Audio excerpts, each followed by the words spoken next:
का सन्नाटा चारों ओर फैला हुआ था। ट्रक हाईवे पूरा सुनसान था। चारों ओर ठंड से हाड़ कपा देने वाली ठंड चल रही थी। हाईवे के चारों ओर घना जंगल था। उसी हाईवे पर एक मर्सिडीज दौड़ रही थी। उसमें 3 लोग सवार थे, राहुल, निधि और उनकी 10 साल की बेटी तानिया।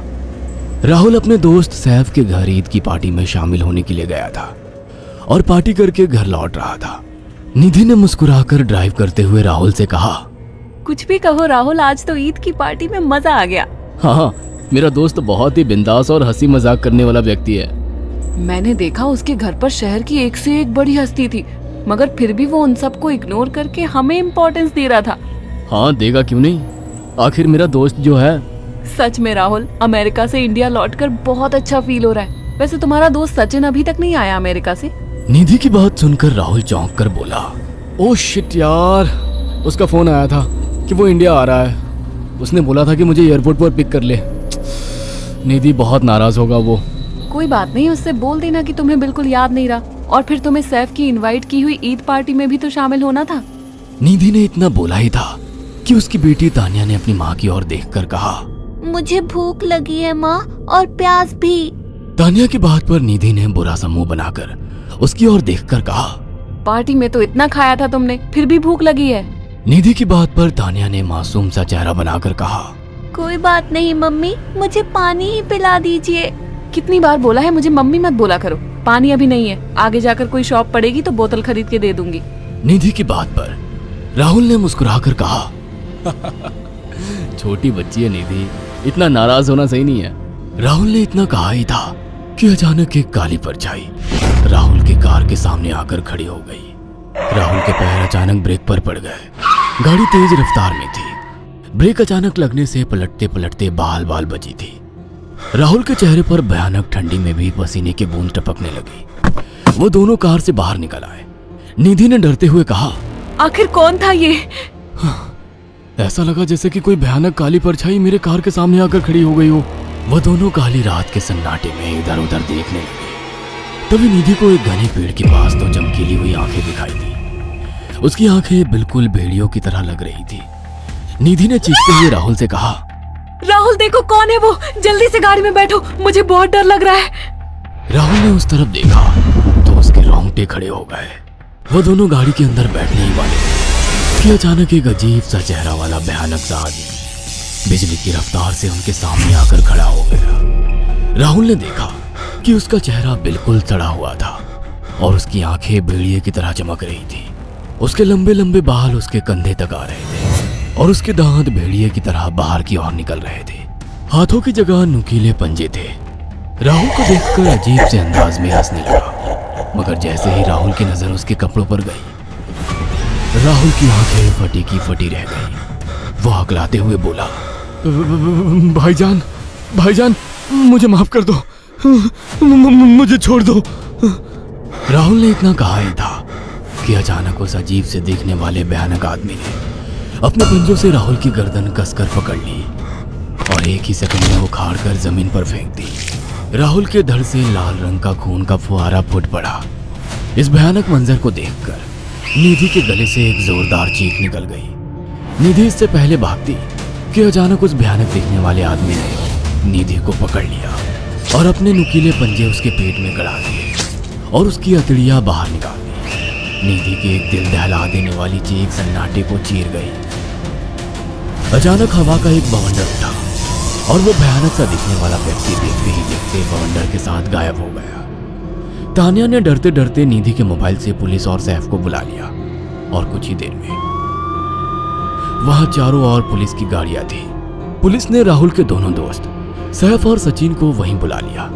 इंस्पेक्टर अर्जुन ने दोनों से कहा, मैंने ऐसी हत्याएं अपने करियर में कभी पहले नहीं देखी। ये काम तो ना किसी जानवर का लगता है, ना ही किसी इंसान का। सचिन कपकपाती हुई आवाज में बोला, आप कहना क्या चाहते हैं? कुछ कह नहीं सकता। जिस किसी ने भी इन दोनों को मारा है उससे एक बात तो साबित होती है कि वो इन दोनों से हद से ज्यादा नफरत करता था। अब सारी सच्चाई तो ये बच्ची ही बता सकती है। इतना बोलकर इंस्पेक्टर अर्जुन तानिया के पास चला गया, जो बेहद डरी हुई थी। तानिया ने आंखों देखी सारी घटना इंस्पेक्टर अर्जुन को बता दी। तानिया की बात सुनकर इंस्पेक्टर अर्जुन कंफ्यूज चेहरा लेकर मोबाइल पर किसी से बात करने लगे। सचिन इंस्पेक्टर के पास आ गया और सैफ भी डरता हुआ इंस्पेक्टर अर्जुन के पास आकर बोला, क्या हुआ इंस्पेक्टर? तानिया ने क्या बताया?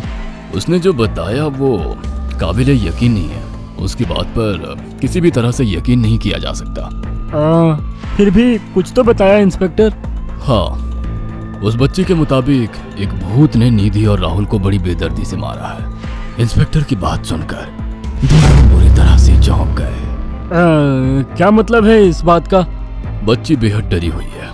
हम आगे की तफ्तीश जारी रखेंगे। निधि और राहुल तो चले गए, अब तानिया को मैं रख लूंगा। नहीं, राहुल मेरा अच्छा दोस्त था। तानिया अब मेरे साथ रहेगी। देखिए, बच्ची के माँ बाप अब इस दुनिया में नहीं है और आप दोनों भी शादीशुदा है। मुझे नहीं लगता कि आप दोनों बच्ची की सही से देखभाल कर सकते हैं। मेरी कोई औलाद नहीं है। मैंने अपनी पत्नी को फोन कर दिया है, वो भी IPS ऑफिसर है। ये बच्ची आज से मेरे साथ रहेगी। उसका मासूम चेहरा मेरे दिल में उतर गया है। अब तुम दोनों जा सकते हो। पूछताछ के लिए मैं जब भी तुम्हें बुलाऊं तुम दोनों आ जाना। इंस्पेक्टर ने ये बात बोली ही थी कि अचानक वहां पर मौसम बदल गया। चारों ओर काली घटाएं छा गई और एक भयानक बवंडर उठा और देखते ही देखते सब पुलिस वालों के सामने वो भयानक चेहरे वाला आकार सबके सामने खड़ा हो गया। उसको देखकर सबके रोंगटे खड़े हो गए।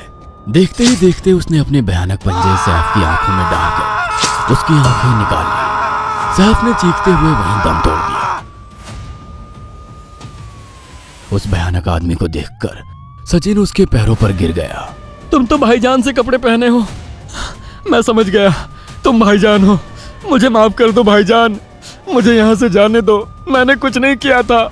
वो भयानक चेहरे वाला गुर्राते हुए बोला, बता इन सबको कि ये सब इतनी भयानक मौत क्यों मरे।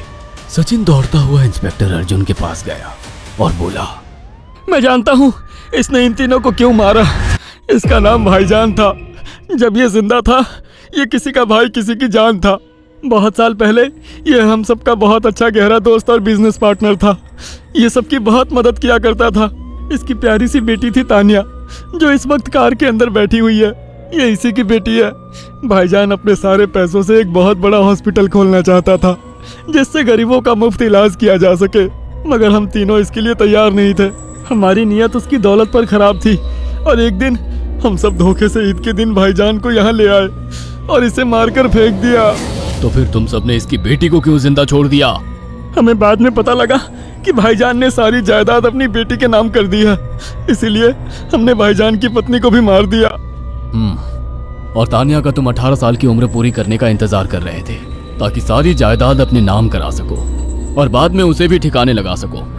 इसी के लिए तुम दोनों इस मासूम बच्ची को अपने साथ रखने की जिद कर रहे थे।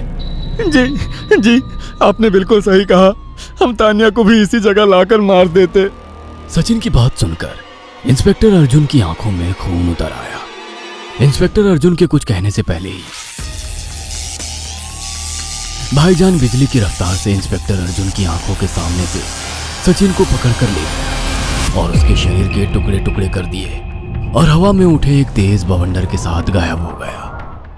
सारी घटना इंस्पेक्टर अर्जुन की आंखों के सामने हुई थी। तानिया को इंस्पेक्टर अर्जुन और उसकी पत्नी ने अपनी बेटी की तरह पाला।